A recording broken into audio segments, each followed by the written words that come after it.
육군 장성들의 명단 중 33%인 130명의 명단입니다.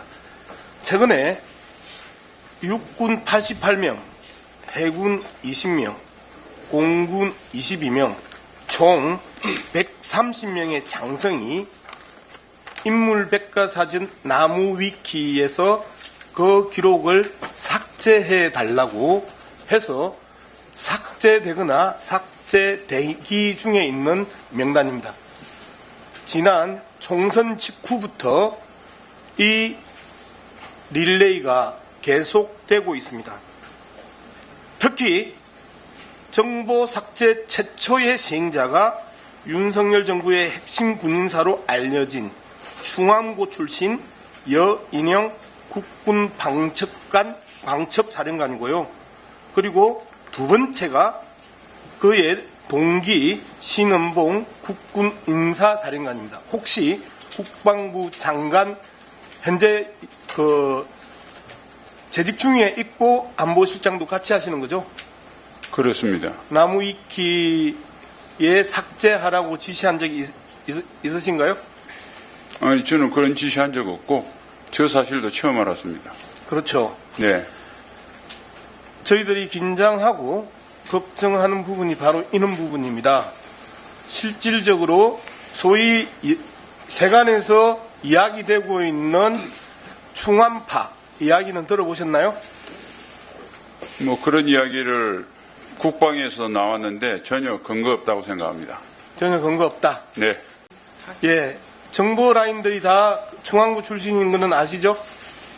380명의 장성 중에서 4명인데요. 네. 그 4명이 많은 게 아닌데 네. 그건 억지로 몰아붙인 프레임이라고 생각합니다. 하필이면 다 정보 라인인데요. 정보 라인이라고 우연히 그렇게 될 수도 있는데 그걸 가지고 그렇게 하는 것이야말로 예. 장성들을 오히려 명예를 취소시키는 정치 공세라고 봅니다. 우연일 수 있다. 보직을 하다 보면 적재적소에 사람을 임명하는 것이지 네. 충암고등학교라고 해서 무슨 정보 라인에 네. 방첩사령관하고 777 사령관을 임명했다는 걸 그렇게 확대 성하는 것은 네. 적절치 않고요. 네. 그다음에 군의 보직을 조금이라도 아는 사람은 네. 777 사령관, 소위 말해서 정보 수입 부대가 그렇게 주목받을 위치는 아니다 말씀드리겠습니다. 예, 해석의 문제일 수 있는데요. 지금 계엄과 관련된 이야기도 시중에 엄청나게 많이 돌고 있는 거 아시죠? 그 계엄과 관련된 이야기는 민주당에서 나온 이야기고 예. 국민들은 동의하지 않는다고 생각합니다. 계엄과 관련된 자료 좀 올려주세요.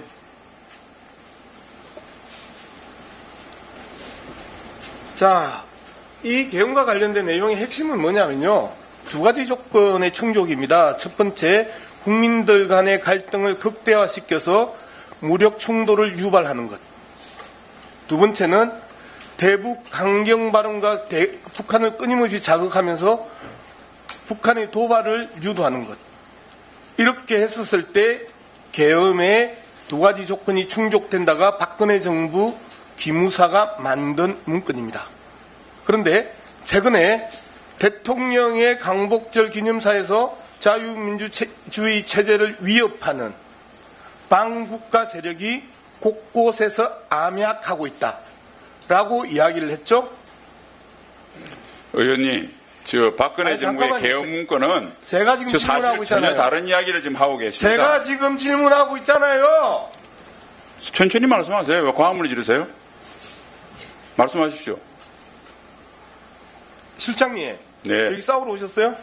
아닙니다. 저는 국방부 장관으로서 이중일을 하고 있기 때문에 전 장병이 보고 있습니다. 그러니까 전 장변이 보고 있으면 정상적으로 대답하세요. 그리고 제가 지금 질문하고 있는 중이잖아요. 질문 내용이 틀린 말씀을 하시니까 무슨 정정합니다. 질문 내용이 틀렸어요? 틀린 거 지적해보세요. 네, 박근혜 정부에서 했던 계엄 문건은 방금 의원님이 말씀하신 내용이 전혀 포함되어 있지 않고 그래서 문재인 대통령이 보셨잖아요. 저 자료가 그 내용이에요. 아닙니다. 다시 보십시오. 문재인 정부에서 그래서 수사와 재판을 강도목했는데 단 한 명도 처벌하는 사람이 사실을 없습니다. 갖다가 여기서 부인하려고 그래요.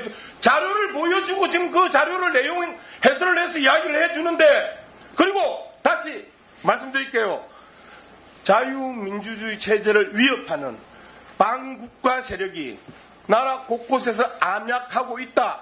이야기 대통령이 했죠. 네. 반국가 세력이 누구예요? 반국가 세력의 간첩들이나 지금 우리 사회에서 지금 많은 수사를 하고 있지 않습니까? 북한을 또 옹호하는 세력들도 있고요.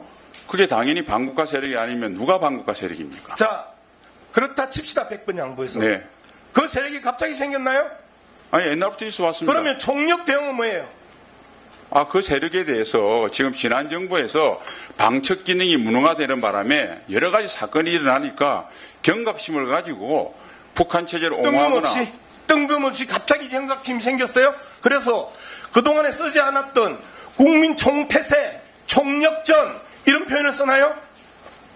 표현을 얼마든지 쓸 수 있지 않습니까?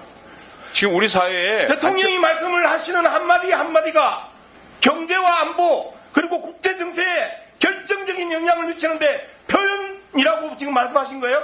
아니, 우리나라의 안보를 지키기 위해서 총력적으로 대응해야 된다는 대통령 말씀이 틀린 말씀이 전혀 없고 그걸 틀렸다고 하는 것 자체가 저는 전혀 이해가 가지 않습니다. 자, 국방부 장관으로서 안보실장으로서 갑자기 뜬금없는 총력전이 튀어나오고 그리고 그 총력전이 반국가 세력이라고 이야기를 하면서 그 이야기를 할 수 있는 기본적인 전제나 조건이나 사회적 변화나 최근의 정치적 변동이나 그런 부분이 전혀 없는 상황에서 갑자기 전쟁 분위기를 훨씬 올린 그 발언에 대해서 전혀 문제가 없다고요? 그냥 쓸 수 있는 표현이라고요? 일반적인 이야기라고요?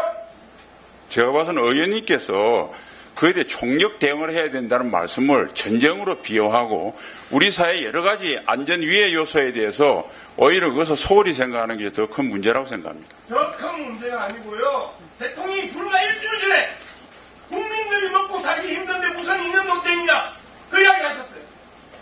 그리고 일주일 뒤에 갑자기 반국가 세력이 곳곳에서 안약하고 있다고 이야기하면서 총력 대응을 이야기했고요.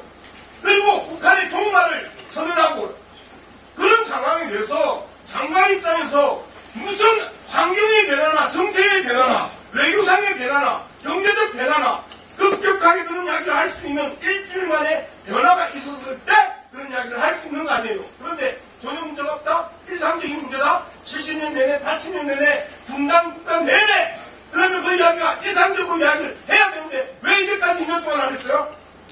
예, 그 이야기를 꾸준히 하셨고요. 네, 정리해 주시고요. 국가의 안전의 위해 요소에 대해서 우리가 관심을 가지고 하는 것은 이념 문제가 아니라 국가의 생존 문제다. 이렇게 이해해 주시면 감사하겠습니다. 국가의 생존 문제 평소에 좀 보면 양문석 의원님, 네, 정리해 주십시오. 네, 수고하셨습니다.